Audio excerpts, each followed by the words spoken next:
여러분 반갑습니다.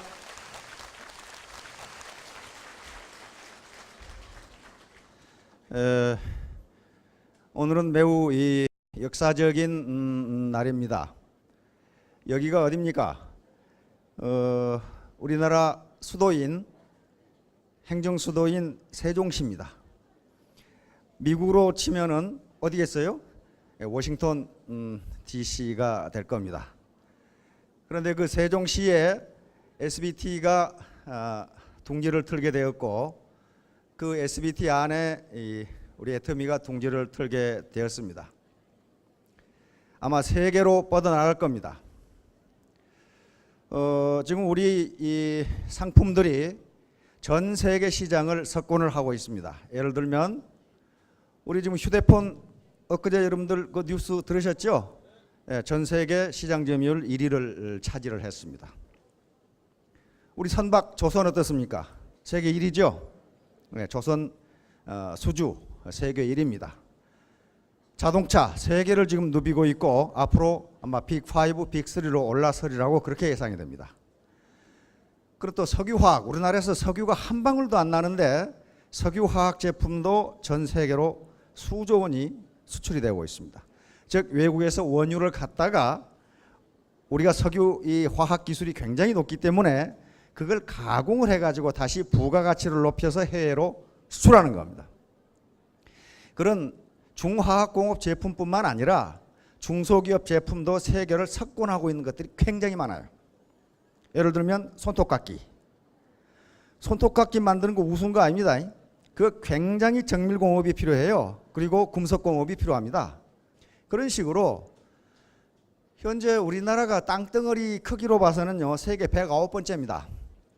109번째인데 경제 규모는 세계 12등이에요. 그렇게 강대국으로 올라섰어요. 그런데 유독 우리 안방 시장을 내주고 있는 시장이 있습니다. 그게 뭐예요? 이게 네트워크 마케팅 시장이에요. 현재 우리 시장이요 2조가 넘어요. 2조가 넘는데 2조 시장이 넘는 우리 국내 시장, 요것의 80%를 외국계 빅3가 차지하고 있어요. 그건 그 사람들이 잘한 것도 있겠지만은 아까 우리 박한길 회장님이 말씀하신 것처럼 우리가 사기를 쳐서 그래요. 허풍을 쳐가지고 그렇단 말이에요. 그런데 저도 이 대구에서 오래 근무했기 때문에 그 대구 부산의 펀드에다 망한 사람을 상당히 만나봤어요. 근데 펀드 사기친 놈도 그놈도 나쁜 놈이지만은 거기 가입한 놈도 결코 좋은 사람이 아니더라고. 당신은 그래서 그렇게 허풍치는데 몰랐느냐 그랬더니 아니 1억을 집어넣으면은 15번을 1,000만 원을 찍어준대요. 그러면 그게 이자가 50%인데 아이 대한민국 경제에서 그런 게 어디 있느냐 말이야. 그건 허풍인데 그걸 몰랐냐 그랬더니 알았대.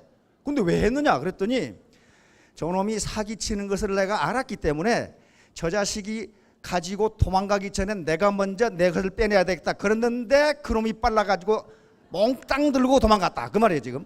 그러니까 이제 그래가지고 구청에 가서 뭐 이러고 있는데 이러고 있는 놈이 나쁜 놈이야. 내가 보니까 지가 먼저 먹고 떨어지려고 그랬는데 그 사기 펀드를 만든 놈이 먹고 도망간 거야. 그래서 10,000원짜리를 100만 원에 판다거나 1,000만 원짜리를 1억에 판다거나 그런 허풍을 치는 일확천금하기 위해서 그런 생각을 하면요 반드시 패가 망신합니다. 이런 허풍에 정신들 차리세요. 정신을 빼놓고 있으니까 그래요. 어떤 회사 사장님이 중요한 자재 창고에 불이 났어요. 그럼 정신을 차려야 되는데 깜짝 놀래가지고 옆에 있는 김 부장이 야 김 부장 119 전화번호가 몇 번이야 이렇게 했단 말이에요. 그러면 김 부장이 사장님 이럴 때일수록 침착하셔야 됩니다. 제가 114에 알아보고 119 전화번호를 알아보겠습니다. 정신이 없으면은요 불을 못 꺼요. 그래. 지금 우리 상품, 우리 서비스업이 세계를 누비고 있습니다. 몇 주 전부터 우리 K-팝이 어떻게 세계를 누비는가를 지금 이야기하고 있습니다. K-팝이 성공을 함으로써 K-팝 자체뿐만 아니고 뒤에 우리 기업이 들어가고 상품이 들어가요. 제품이 들어가기 전에 문화가 먼저 들어갑니다. 문화. 따라서 애터미 사업이 잘 되기 위해서는 문화가 우선 정착이 돼야 돼요. 그런데 어떻게 국내 안방 시장을 외국계 기업에게 80%를 내주는 시장이 이거 하나밖에 없어요. 다른 건 다 그렇게 안 해줍니다. 우리가 나무 안방을 차지했으면 차지했지 엉뚱한 놈이 우리 안방에 들어와서 지금 앉아있단 말이에요. 그것은 그 사람들이 잘못한 게 아니고 우리가 잘못한 거예요. 허풍만 치다가 그렇게 된 거란 말이에요. 자, 오늘 처음 오신 분들이 많은데요. 제가 늘 얘기하는 게, 말씀드리는 게, 학문에는 두 가지 종류가 있습니다. 하나는 밥을 주는 학문이 있고 빛을 주는 학문이 있습니다. 빛을 주는 학문은 종교라든가 철학이라든가 역사, 즉 문사철이 이 대표적인 것들입니다. 밥을 주는 학문은 공학이라든가 경제학이라든가 경영학, 즉 실용 학문이 밥을 주는 학문입니다. 대학에서는 이 두 가지를 다 해요. 빛을 주는 학문을 안 하고 밥을 주는 학문만 하게 되면은 배부른 돼지가 돼요. 그러나 또 밥을 주는 학문을 하지 않고 빛을 주는 학문만 하게 되면은 그것은 배고픈 소크라테스가 돼요. 가능하면 배부른 소크라테스가 되는 게 좋잖아요. 그래서 애터미에서는 빛을 주는 강의와 밥을 주는 강의를 동시에 합니다.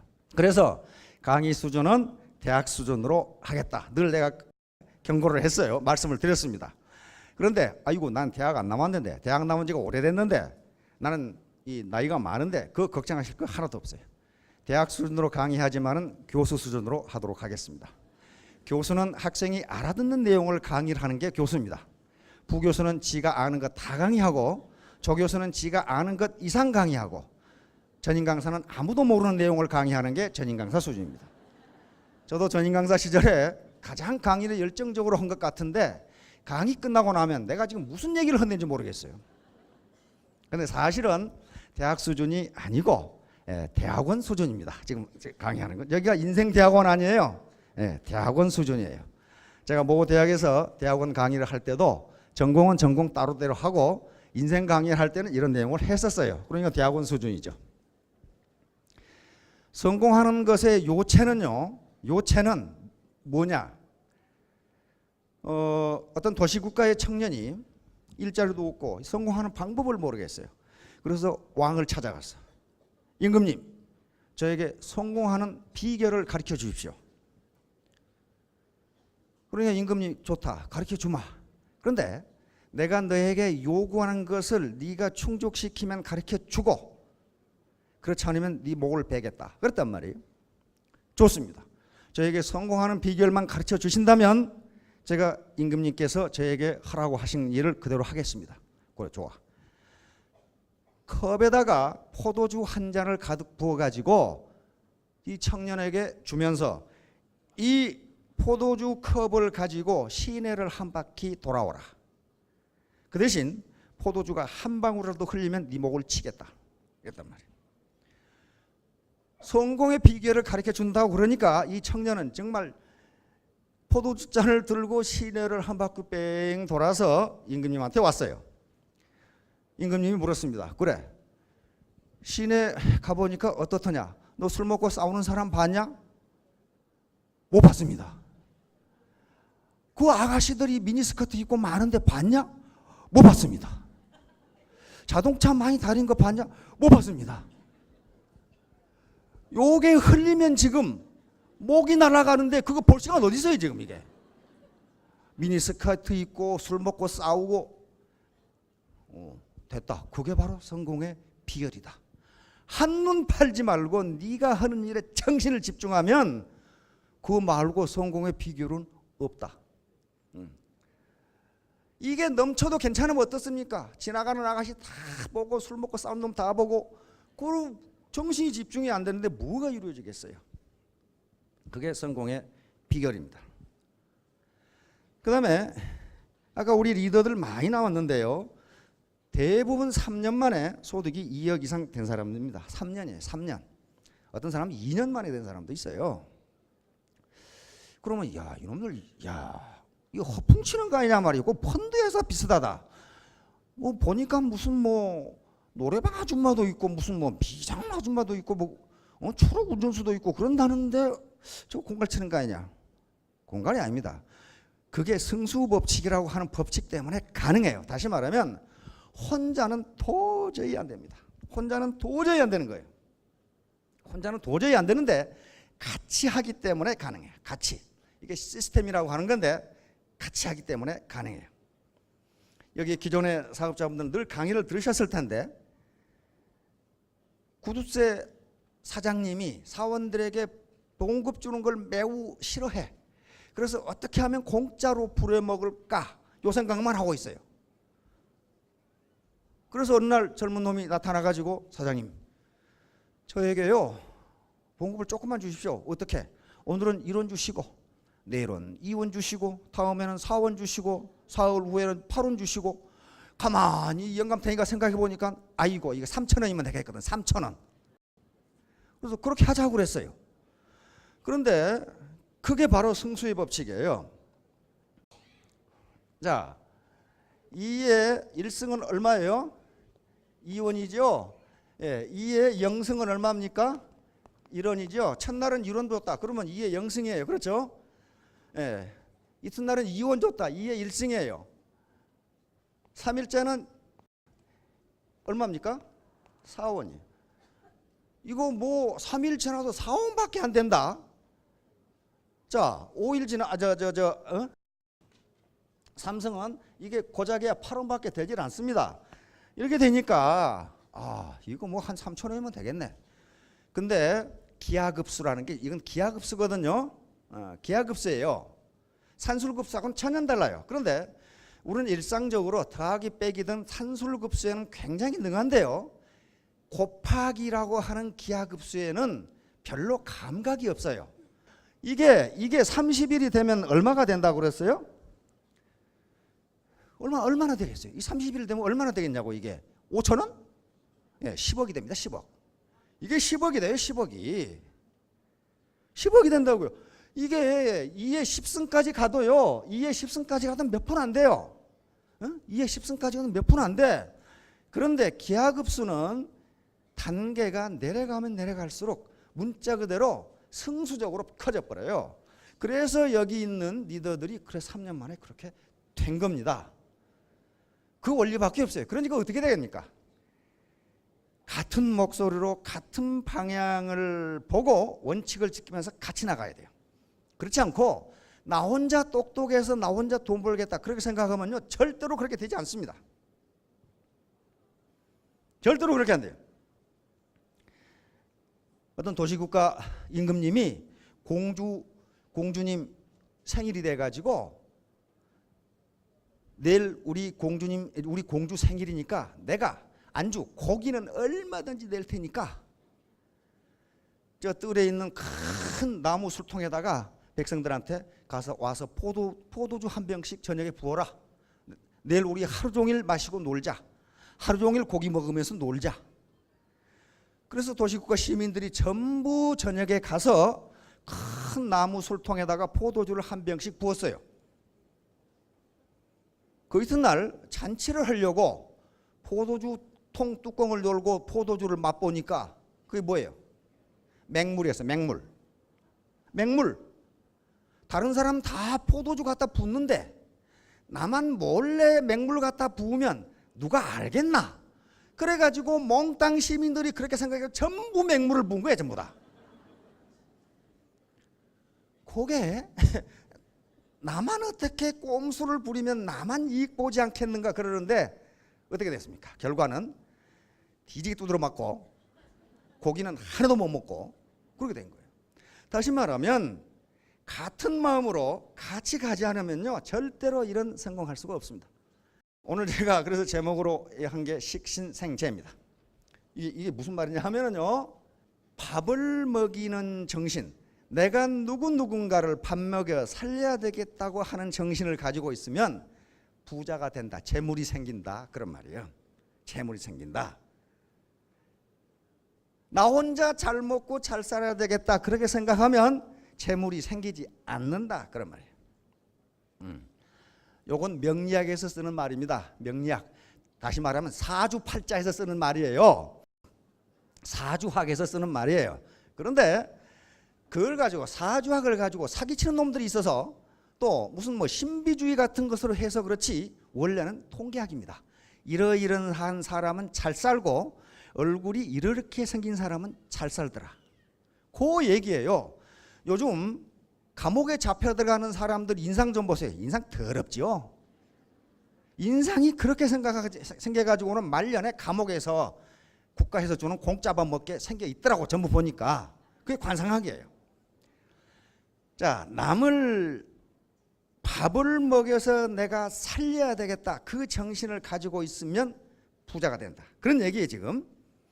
자, 저기 창업이념 보세요. 고객의 경영 목표, 고객의 성공 그렇게 돼 있어요. 어떤 기업도요 고객의 성공이라는 것을 목표로 내걸지 않습니다. 왜 그래요? 고객 성공시킬 수가 없거든. 고객 뜯어먹어야지 어떻게 성공을 시킵니까? 그러니까 고객 감동, 고객 졸도 그런 것을 가지고 이제 고객을 속여가지고 내 주머니를 채우겠다는 경영 목표는 있지만은 고객을 성공시키겠다는 목표는 이 지구상에 하나도 없어요. 혹시 있으면 찾으면 제가 있다고 내가 나중에 공표를 하겠습니다. 없어요. 그것은 고객의 성공이라는 건 뭡니까? 많은 사람을 애터미가 밥 먹여 살리겠다는 거예요. 그러니까 회사가 커지는 거예요. 나만 잘 먹고 잘 살겠다고 하다가 죄다 망한 게 우리 토종 네트워크 산업들이에요. 그래가지고 사회적 인식이 이렇게 부정적으로 됐단 말이에요. 그러면 이게 밥 먹여 살린다는 게 뭐냐면은 내가 남에게 베풀면 남도 나에게 베푼다. 그런 얘기예요. 내가 고객들에게 국민들에게 싸고 좋은 물건을 베풀면 그 사람들도 베푼다. 이게 식신생재입니다. 남을 밥 먹여 살리겠다고 생각하면 돈이 벌린다. 내가 우리 가족, 우리 조카, 우리 부모 잘 봉양하고 교육 잘 시키고 병원비 대주고 이렇게 해야 되겠다라고 생각하면 그 마음을 굳게 먹으면 돈이 생긴다. 부자가 된다. 이거. 저 사람이 지금 또 뭐 사주가 사팔자 얘기하나? 그게 아니고 이것을 자기 충족적 애언이라고 그럽니다.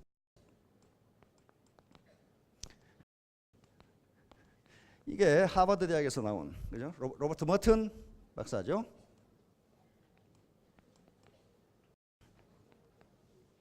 자기 충족적 애언이라는 것은 내가 이렇게 될 것이다라고 하면 반드시 된다. 그거예요.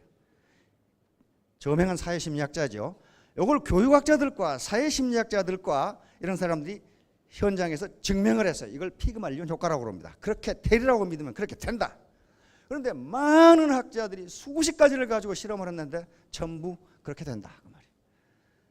내가 월 1,000만 원 소득을 올리겠다라고 생각하면 그렇게 된다. 그런 말이에요.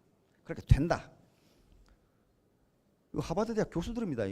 뭐 앉아서 뭐 쓸데없는 소리 하는 사람들이 아니에요 지금. 요 기업 성장하고 식신 생체하고도 깊은 관련이 있습니다. 내가 우리 국민들을 먹여 살려야 되겠다라고 생각하면 기업이 큰다 이거예요. 대표적인 분이 삼성 이병철 회장님이십니다. 옛날에 70년대 초에 전국적으로 새마을 운동이 일어났을 때 고급 공무원, 장교 그리고 이 기업의 회장들이 전부 새마을 연수원에 끌려가가지고 끌려간 것은 아니지만 걸어가가지고 일주일씩 교육을 받았어요. 저도 그때 가가지고 저는 50대 가가지고 10일간 새마을 교육을 받았거든요. 근데 제가 그때 계급이 제일 높아가지고 학생장을 했어요. 그래 잘 알아.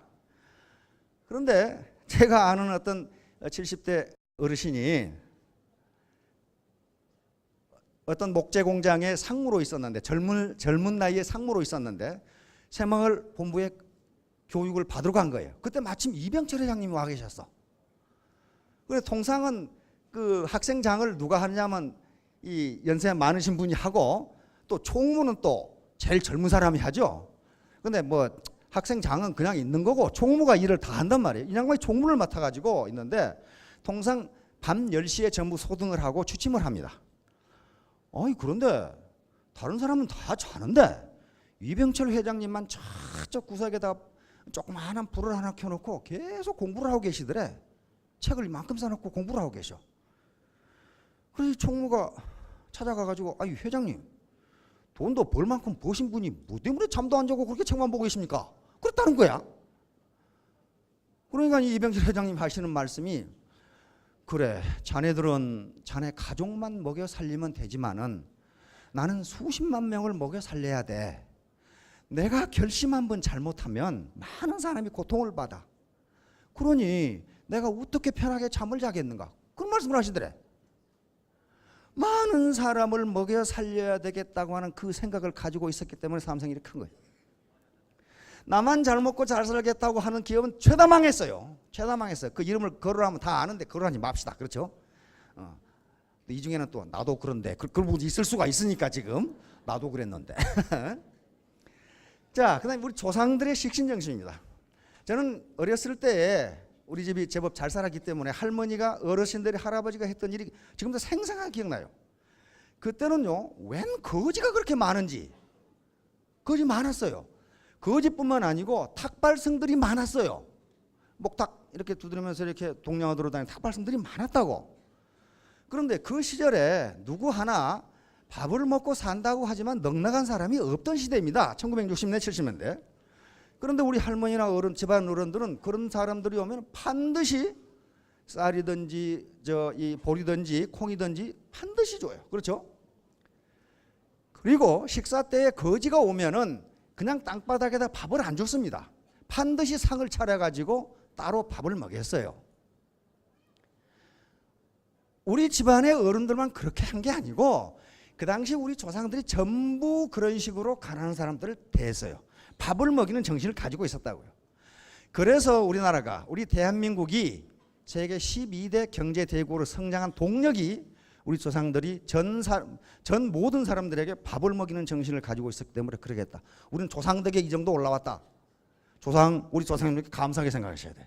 우리만 잘 먹고 잘 사는 게 아니었단 말이에요.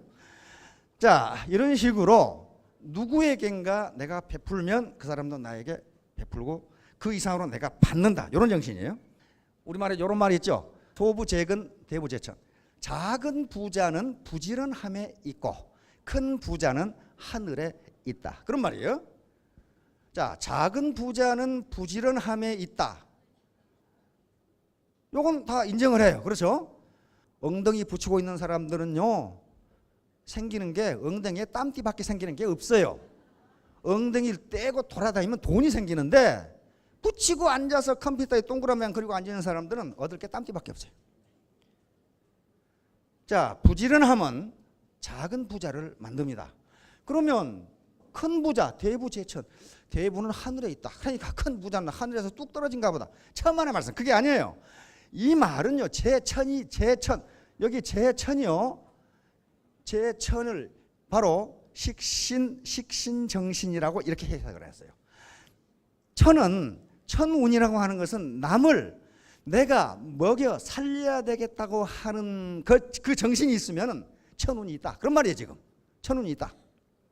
천운이 있다. 요게 세렌디피티입니다. 세렌디피티. 다시 말하면 우연한 행복, 발견이나 발명 또는 뜻밖의 행운, 뜻하지 않은 횡재 이런 건데 세렌디피티는 가만히 있으면 얻어지는 게 아니고 열심히 노력할 때 전광석가처럼 얻어지는 게 그런 거예요. 그러니까 작은 부자는 부지런함에 있고 큰 부자는 베풀면 된다. 좀 그런 얘기입니다. 지금 베풀면 같이 먹고 살겠다고 생각하면 된다. 자, 잘 되는 식당, 안 되는 식당. 저도 대구에 오래 있었는데 대구에 그 족발집이 하나 있었는데 그 집은 장소가 좁은데 줄을 서야 먹어요. 줄을 서서 기다려야 돼. 그 집에 족발을 먹으려면은. 그 집이 족발이 잘 되니까 옆에 근사하게 이제 막 2층으로 인테리어를 화찰나게 해가지고 족발집이 여러 개 생겼어요. 생겼는데 그 장소가 좋고 넓은 데는 또 한 사람도 안 가. 거기만 계속 와요. 거기만. 그런데요. 가서 먹어보면 족발의 맛이 달라요. 맛이 다르다고. 역시 달라요. 커피가 그렇답니다. 이 커피 로스팅 해가지고 이렇게 이 커피점에 공급하는 그 회사 사장을 제가 알고 있는데요. 엊그제 동아일보에 그게 나왔대. 우리나라 이 커피 지도를 그려놨더라고요. 그래서 어느 지역이 얼마나 잘 사는가가 커피점이 몇 개 있는가로 정확히 일치해요. 제일 많은 데가 어디가 있어요? 강남. 그건 타의 추종을 부려. 아주 타의 추종을. 한 집에 가보세요. 한 건물에 몇 개씩 있어. 고급 커피점이 몇 개씩 있어요. 그 사장이 그래요. 커피집 10개 중에 8개 내지 9개는 망하고 1개 내지 2개가 성공한다. 당신 어떻게 하는지 그랬더니 가서 커피를 마셔보면 안다 그러더라고. 커피는 여기 커피점 하신 분 많겠지만은 온도라든가 커피의 원두라든가 습도 그날의 무엇에 따라서 맛이 천차만별이랍니다. 그런데 그 노하우 그리고 맛있는 커피를 만들어야 되겠다고 하는 정성이 들어가지 않으면요 손님들은 금방 안 돼. 이거 왜 이렇게 맛이 없지? 이렇게 나오는 거야. 뭐 때문에 맛이 없는지는 모르는데 하여간 맛이 없다 이거지. 자, 잘 되는 식당과 안 되는 식당은 분명히 차이가 있습니다. 뭐 때문에 가장 중요한 것은 뭐냐면은 애기 철학과 젖소 철학이에요.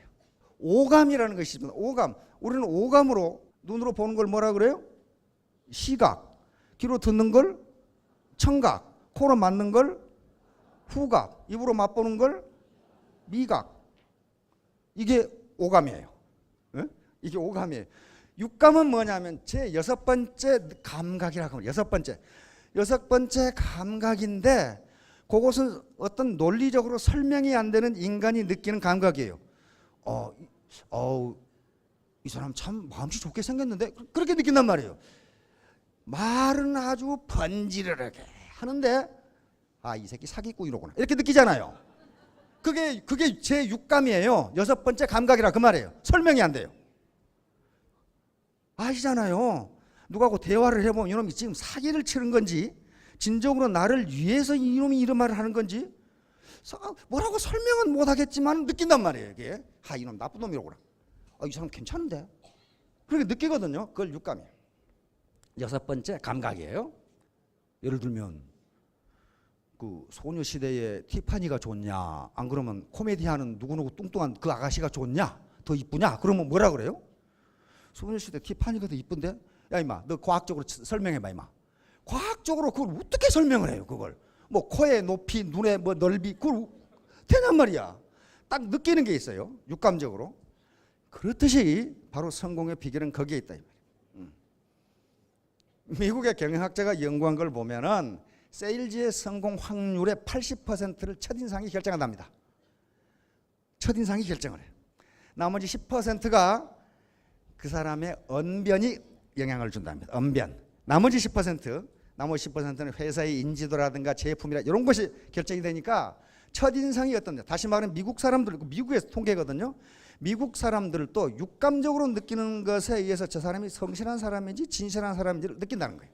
자, 애기 철학과 젖소 철학입니다.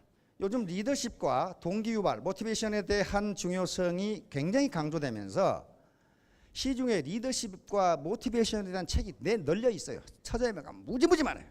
무지무지 많은데 한결같이 뭐냐 하면 젖소 철학입니다.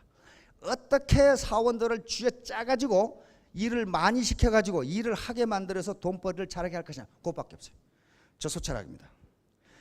젖소를 잘 먹여서 잘 돌보고 키우는 것은 그 자식이 이뻐서 그런 것이 아니라 많은 젖을 짜기 위해서 그렇습니다. 그게 젖소 철학이에요.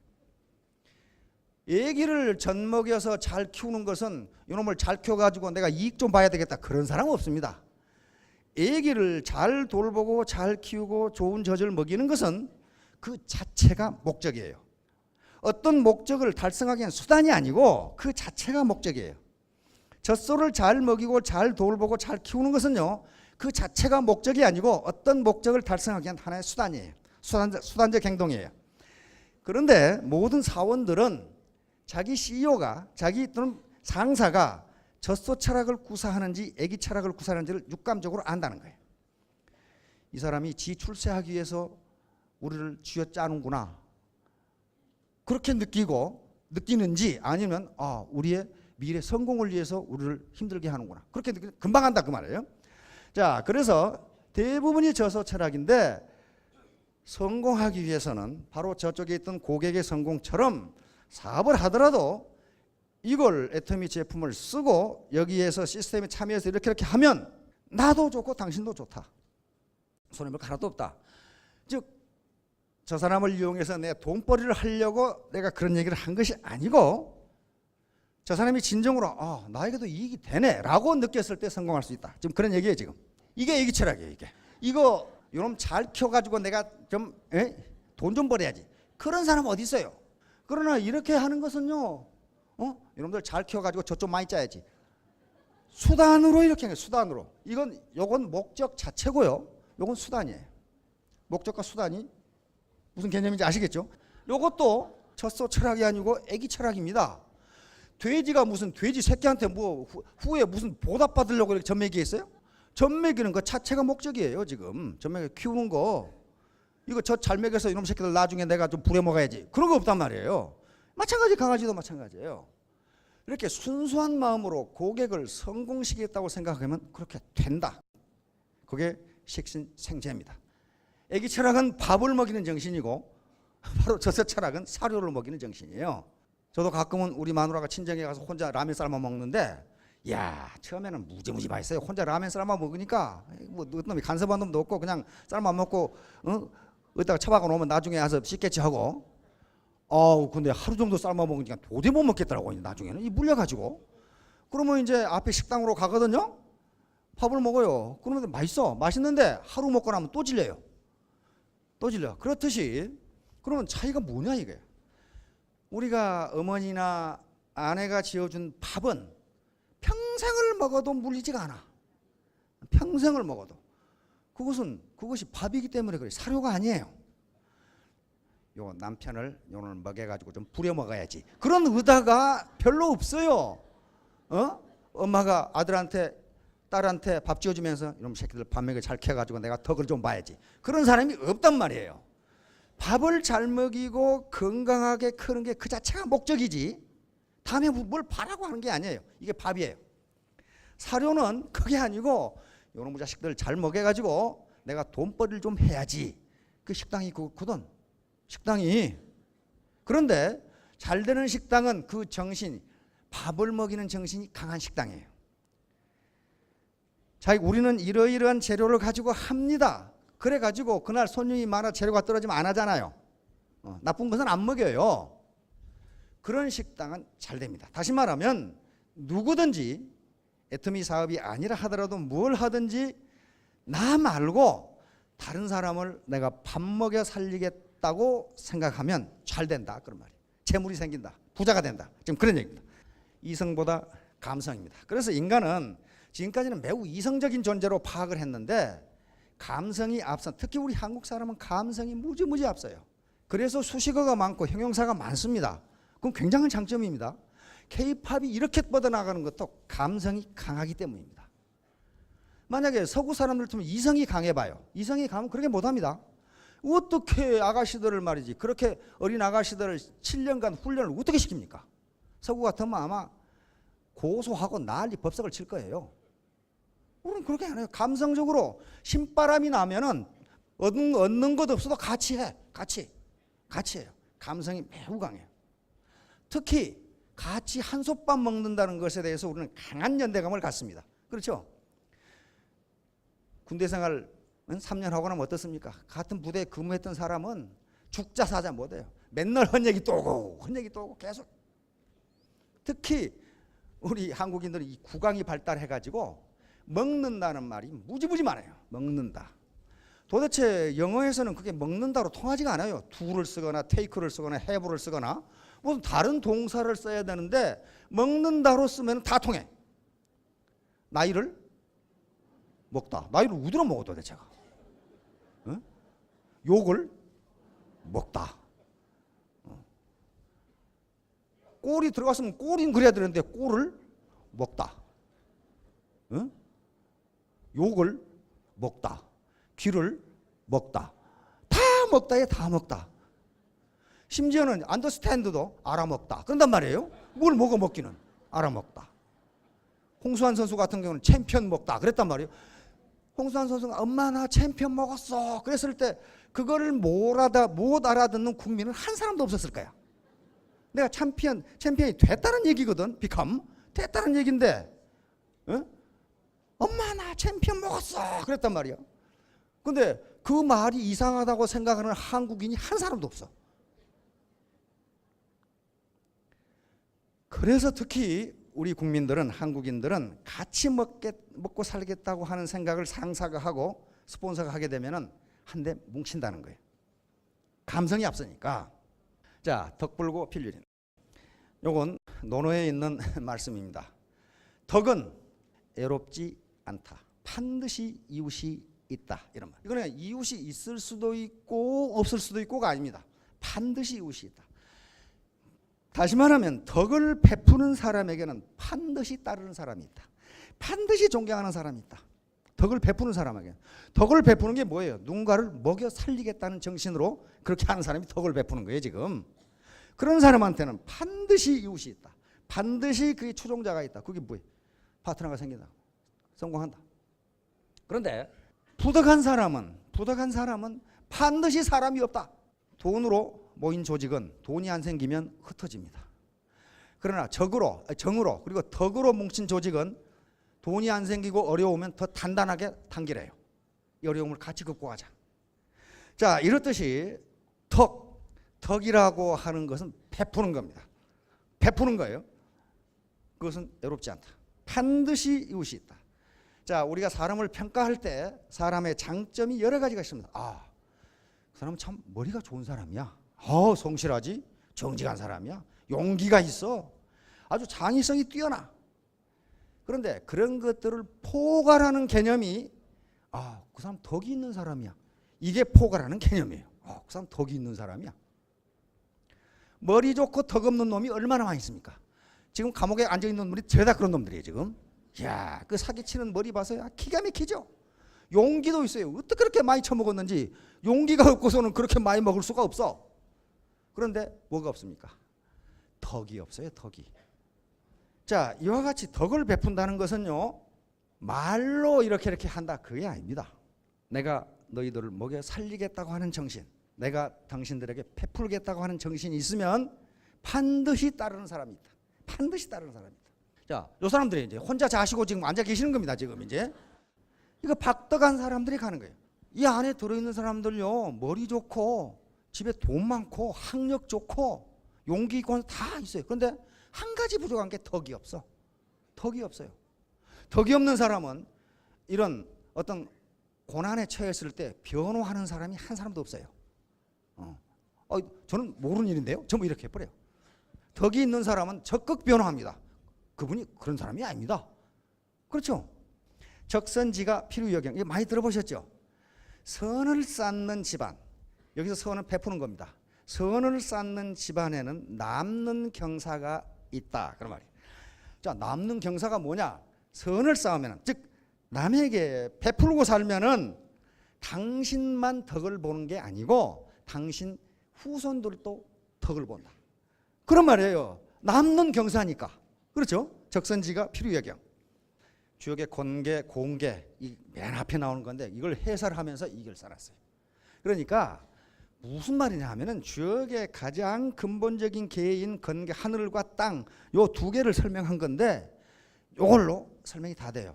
선을 베푼 사람은, 즉 남을 밥 먹여 살리겠다고 베푼 사람은 당신만 이 경사가 있는 게 아니고 당신 자손대까지 경사가 있다. 이런 얘기입니다. 그럼 그렇게 안 한 사람은 어떻게 되겠어요? 적 불선지가 필요한 이렇게 나와 있어요. 남에게 베풀지 않은 사람, 선을 쌓지 않는 사람은 남는 재앙이 있다. 그 말은 당신만 피를 보는 게 아니고 당신 자손도 재앙을 당한다. 그런 말이에요, 지금. 그런 말입니다. 그러니까 주역의 건계와 공계를 다 설명한 거예요. 이거면 돼요. 남에게 베푸는 사람, 선을 쌓는 사람은 당신만 잘 되는 게 아니고 당신 자손도 잘 된다. 종도덕도. 요건 콩을 심으면 콩을 얻는다. 그런 말이에요. 우리 속담에 뭐가 있어요? 콩 심은 데 콩 나고 팥 심은 데 팥 난다. 당신이 선을 베풀면, 누군가를 먹여 살리겠다고 선을 베풀면 거기서 당신도 얻는다. 그런 얘기예요. 그러니까 뿌린 대로 거둔다. 종과 득과라고도 합니다. 오이를 심으면 오이를 얻는다. 오이를 심었는데 거기서 뭐 이상하게 나왔다. 그런 건 없어요. 인과응보. 요게 자기 충족적이에요. 내가 누구에게 베풀면 그 사람도 나에게 그렇게 베푼다. 이게 자연법칙이거든요. 작용 반작용의 법칙입니다. 자연법칙입니다. 그러니까 내가 누구를 밥 먹여 살리겠다고 베풀면 그 모든 사람들이 나를 밥 먹여 살린다. 그래서 기업이 커지는 거예요. 기업이 커지는 거예요. 고객들을 내가 사기쳐가지고 뜯어먹어가지고 나만 부자가 되겠다. 그러면 그놈이 망해요. 망합니다. 이게 작용 반작용의 법칙입니다. 주먹으로 바위를 치면 어떻습니까? 바위가 아파요? 주먹이 아파요? 주먹이 아파요. 왜 주먹이 아파요? 예? 예, 그걸 작용과 반작용이라고 이렇게 뉴턴의 제3법칙입니다. 아마 무슨 말인지 모르시더라도 하여간 그렇게 생각하세요. 뉴턴의 운동의 제3법칙인데 내가 바위를 치면은요, 바위도 똑같은 힘으로 나를 치는 것을 작용 반작용으로 합니다. 바위가 치기 때문에 그래요. 내가 기분 나쁘다고 바위를 더 세게 치면 어떻게 됩니까? 바위도 나를 더 세게 쳐요. 그래서 점점 아픈 거예요. 제가 여기서 이렇게 걸어가죠. 이 걸어가는 게 뭐 때문에 걸어가냐면 작용 반작용 때문에 그렇습니다. 걸어간다는 것은 내가 이 바닥을 미는 거거든요. 밀면은 이 바닥이 나를 밀어줘요. 이걸 작용 반작용이라고 그래요.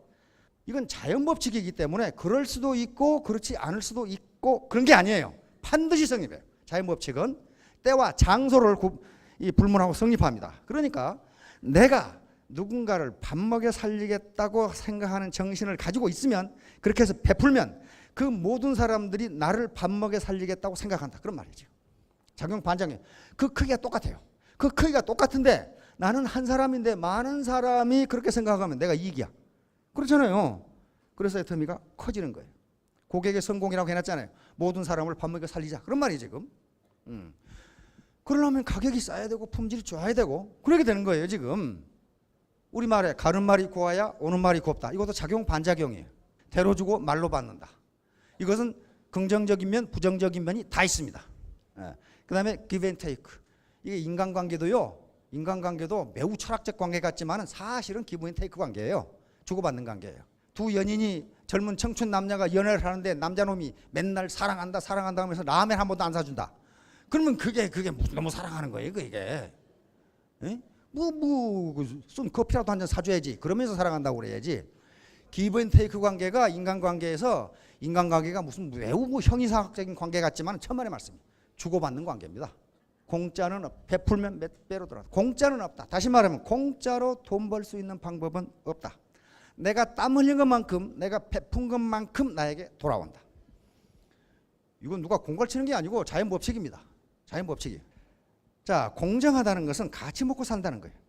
기여한 것만큼 나 혼자 잘 먹고 잘 산다. 이건 불공정한 겁니다. 이걸 이명박 대통령이 두 번에 대해서 2010년 광복절 경축사에서 이 동반성장 공정사에 강조하셨고, 작년에 광복절 경축사에서는 공생발전을 강조하셨어요. 이러면서 크게 사회 이슈가 됐는데, 그러기 전에 벌써 우리 사회에서 이 문제에 대해서 굉장한 관심이 있었어요. 미국의 이 하버드 대학의 정치철학 교수인 마이클 샌달인지 신발인지 하는 교수가 있죠. 그냥 뭐 이 정의란 무엇인가, 그 책이 나왔는데 그 정치철학 얘기입니다. 도덕철학, 정치철학이에요. 그런데 그게 베스트셀러가 됐고 지금도 계속 스테디셀러가 되고 있어요.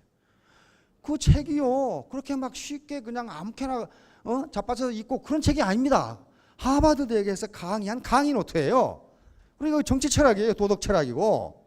그런데 그 책이 그렇게 많이 팔려나간다. 그 말은 뭡니까? 우리 국민들이 정의, 공정성, 형평성에 대해서 관심이 많다. 그걸 나타내요.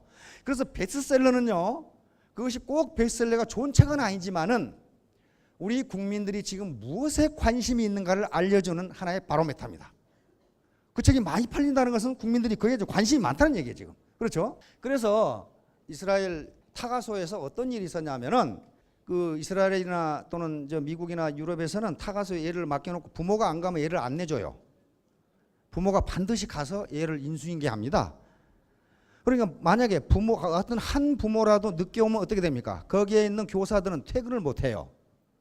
그러더라고요. 저도 미국에서 애 유치원을 보냈는데 어쩌다가 늦게 갔더니 선생님은 혼자 남아 있어. 우리 애만 데리고. 그렇게 해요. 그래서 이스라엘 타가소에서 늦게 오는 부모들이 많아가지고 교사들이 퇴근을 못 해. 그래서 한 가지 아이디어를 생각해냈어요. 늦게 오는 시간만큼 벌금을 매기기. 늦게 온 것만큼 벌금을 매기기. 어떤 현상이 나타났겠어요? 부모들이 늦게 오는 부모들이 줄어든 게 아니라 훨씬 많아졌어. 훨씬 많아졌어요.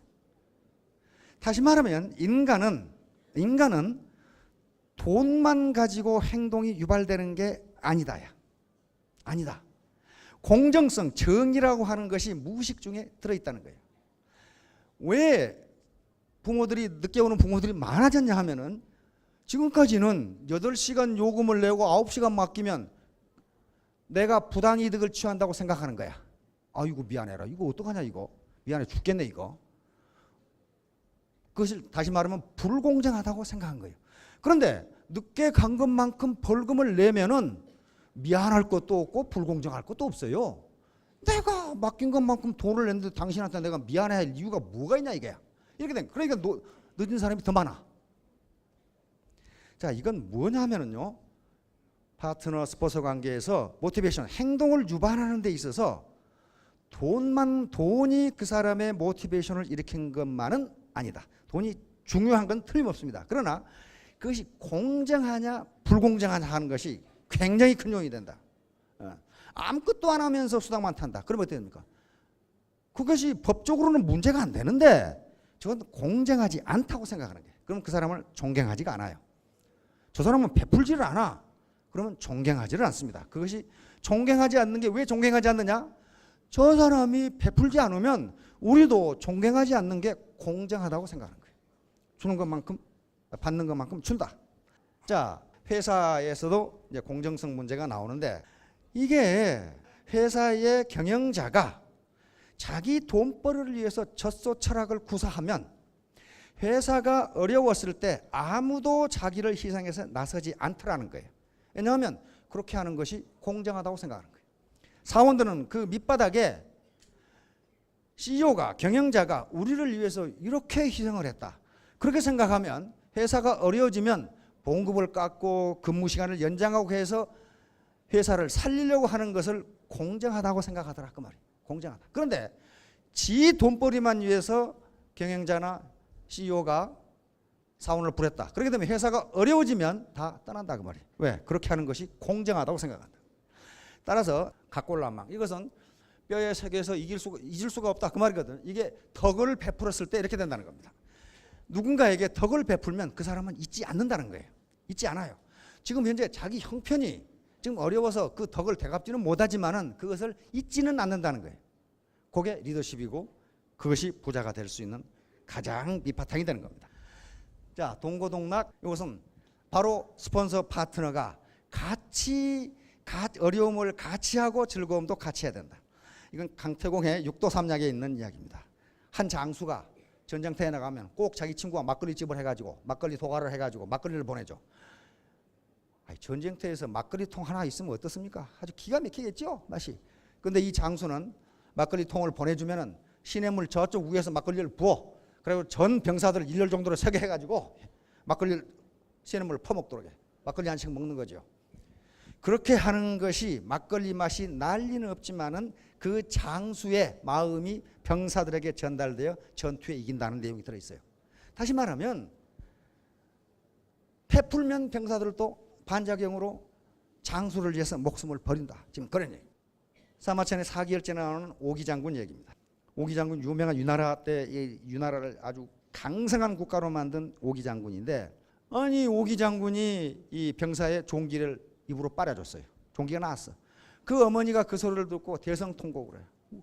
그래서 어떤 사람이 물었어요. 아니 당신 아들은 쫄병이고 오기 장군은 대장군인데 대장군이 당신 아들 종기를 입으로 빨아줬는데 왜 우느냐 그랬더니 그게 아니라 이게 저의 아버지를 오기 장군이 그렇게 해줬더니 전장터에 가서 일보도 후퇴 안 하고 맞아 죽었다 이거야. 그러면 저놈 앞날이 뻔한데 내가 왜 울지 않을 수 있느냐. 다시 말하면 위에 사람이 아랫 사람에게 덕을 베풀면 그 아랫 사람은 목숨을 버리고 위에 사람을 위해서 충성한다. 그게 육도삼약에 나오는 얘기입니다. 이것은 일상생활에서도 적용이 됩니다. 자, 인도의 수도승이 중국으로 여행을 따라하는데 두 사람이 중간에 어떤 사람이 히말라야에서 얼어 죽어가고 있어. 그러니까 한 수도승이 아이고 저 사람 얻고 가자 그랬더니 한 수도승이 우리도 가기 바빠 죽겠는데 그냥 놔두고 가자. 그리고 그놈 앞에 휙 가버렸어요. 그래서 한수도승은 곧 얼어 죽게 된 이 과객을 업고서 간단 말이야. 업고서 가는데 얼마만큼 가다 보니까 앞에 흉간 놈이 얼어 죽어 있어. 업고 간 사람은 둘이 부대끼면서 막 살이 부딪히고 그러니까 땀이 나서 안 얼어 죽었는데, 아이 저 죽어가는 사람 우리가 죽게 생겼는데 말이야. 우리라도 살아야 될 것이라 횡간 놈 얼어 죽었더라 그 말이야. 자기 혼자 살려고 하면 반드시 죽는다. 같이 살려고 하면 같이 산다. 그러니 자, 이 흡열박쥐 피나 넘을게. 박쥐 중에 유일하게 이 피를 빨아먹는 박쥐가 흡열박쥐인데, 다른 박쥐들은 과일이나 모기 같은 거 잡아먹어요. 이놈은 피를 빨아먹어요. 그런데 피를 빨려면 어떻게 해야 되겠어요? 큰 짐승을 만나야 되는데, 큰 짐승이 그렇게 많습니까? 많지가 않아요. 그러니까 이것도 신진대사가 굉장히 빠르기 때문에 빨리 피를 먹지 못하면 죽는답니다, 이 흡열박쥐가. 그런데 어떻게 지금까지 멸종하지 않고 살아남아 있느냐? 피를 나눠 먹는 습성이에요. 큰 동물을 만나는 놈이 배가 터지도록 피를 먹고 와. 그래가지고 피를 못 먹고 온 놈에게 다 나눠줘요. 그러면 저는 어떻습니까? 저는 지가 항상 큰 동물을 만나려는 법이 없어요. 그러니까 다른 놈이 또 먹고 자기도 또 얻어먹어. 이렇게 해서 지금까지 멸종하지 않고 살아있다고 동물학자들이 쓰고 있더라고요. 다시 말하면 같이 나눠 먹으면 같이 살고, 저만 먹고 살려고 하면 다 죽는다. 지금 그런 얘기예요. 자, 공생정신입니다. 그래서 같이 살자. 요게 김종학이라는 사람이 쓴 김종학의 이 그림 편지라는 책에가 이 말이 들어있더라고. 이 양반이 자기 딸에게 보낸 그림 편지를 책으로 묶어 나왔는데, 어느 날 어린 새가 아직 둥지에서 지금 날지를 못하는데 둥지에 떨어져 가지고 바닥에 있어서, 그 바닥에 어린 새가 날지 못하면 뱀이 잡아먹어 버리거든요. 그러니까 이 새장 속에다가 넣어가지고 어미새가 먹이를 주기 좋도록 마당에 놔뒀답니다. 그리고 점심 먹으러 갔는데, 점심 먹고 와보니까 새는 온데간데 없고 뱀이란 놈이 딱 들어가 있는 거예요. 그러니까 뱀이란 놈이 들어가서 이 새를 잡아먹어버린 거예요. 그런데 이놈을 통째로 삼켰기 때문에 들어갈 때는 들어갔는데 배가 가자 나오지를 못해. 이놈이 혼자 독식을 해가지고 이망됐단 말이에요. 다시 말하면 지금 철창에 갇혀 계신 어르신들도 이러다가 그랬어요. 이러다가 혼자 자시다가 이 철창을 못 나오고 지금 좀 나눠 먹었으면 배가 좀 들어갈 건데 말이야. 예? 예. 이 양반도 이 30년 동안 혼자 해먹다가 철창에 갇혀서 지금 재판받고 있는 장면. 무바라크라고 하는. 이 양반이 빼돌린 돈이 80조라는데 새 통째로 먹은 뱀하고 똑같아요 지금. 호가호이라고 하는 겁니다. 여우가 뒤에 있는 호랑이의 힘을 빌려서 지가 호랑이냥 행세하는 거예요. 그래서 지금 감옥에 들어 앉아 계시는 분들이 많죠. 이렇게 혼자. 자, 늑대 소년 이야기. 이런 것은 인도에서 있었던 얘기죠. 카말라와 아말라지요. 생고기를 먹고 늑대 울음소리를 내고 네 발로 기어다니고, 이걸 식목사가 데려다가 길렀는데 어떻게 됐습니까? 적응 못하고 다 죽었고, 일찍 죽었어요. 한 어린애는 1년도 못해 죽어버리고, 그 다음에 카말라는 17살 때 정도 죽었고. 그런데 이렇게 격리되어 있으니까 어떻느냐? 인간의 말을, 그 다음에 인간의 행동을 가리킬 수가 없다는 거예요. 숟가락을 잡는데 1년이 걸렸답니다. 똑바로 서는데 몇 년이 걸려요. 그러니까 무슨 얘기냐면은, 이런 시스템에 참여하지 않고 혼자 엉덩이 붙이고 집에 앉아서 컴퓨터 들여다보고 있으면 이런 어떤 이 웨이브, 흘러가는 흐름에서 엉뚱한 짓을 한다 이 말이에요. 적응이 안 돼. 적응이 안 된다. 반드시 시스템에 참여하셔야 됩니다. 자, 읽은 천하문화사. 이것은 한결같이 부지런하면 천하에 어려운 것이 없다. 이건 정주영 회장님의 좌우명입니다. 현대가의 현재 좌우명이 이거죠. 하나같이 한결같이 부지런하면 천하에 어려움이 없다. 하늘은 스스로 돕는 자를 돕는다. 자, 누군가 하늘에서 운이 뚝 떨어지지 않는단 말이야. 자기가 자기를 돕지 않는데 누가 자기를 돕겠느냐 하는 얘기죠. 자, 모사제인 성사전. 이건 안중근 의사의 휘호입니다. 안중근 의사의 휘호는 지금 여순 감옥에서 200여 점을 지인들에게 써서 주셨답니다. 안중근 의사의 학문이 어느 정도인가를 알 수가 있습니다. 여순 감옥에서 이 굉장한 글씨들. 근데 지금 200여 점을 써서 지인들에게 주셨는데, 지금 한 40여 점이 발견됐는데 그 중에 한 25점이 지금 국가 보물로 지정이 돼 있어요. 그 팔고 사고 하지를 못합니다. 그 정도로 아주 유명한 글씨들입니다. 재작년에 그 경매가 하나 이루어졌죠. 그것은 처음 나온 것이기 때문에 보물로 지정이 안 됐어요. 논어에 있는 말씀인데 그게 4억 5천에 낙찰이 됐거든요. 그런데 몇 살 때 순고 가셨어요? 36에 순고 가셨어요. 36에 돌아가셨거든요. 그런데 이런 학문을 가지고 있었어요. 일을 도모하는 것은 사람이고 일을 이루는 것은 하늘이다. 아까 하늘이 뭐냐 하면은 바로 진인사예요. 진인사. 네 일을 충실히 하면 하늘도 돕는다. 그런 얘기입니다. 지금. 그래야지 가만히 있는데 돈이 벌린다 안 벌린다 해가지고는 그건 말이 되지 않아요. 하늘이 돕질 않아요. 자, 이제 왕후장상 영유정요. 요걸 항상 잊지 마십시오. 왕이나 제후나 장군이나 재상이 따로 있는 게 아니다. 장군의 씨가 따로 있는 게 아니다. 그 말은 부자의 씨가 따로 있는 게 아니다. 그런 말. 우리나라 부자 통계를 보니까 상속형 부자가 5%랍니다. 아버지가 잘 살아서 할아버지가 잘 살아서 내가 부자가 된 거. 혼인형 부자, 마누라 잘 만나가지고 부자 된 사람.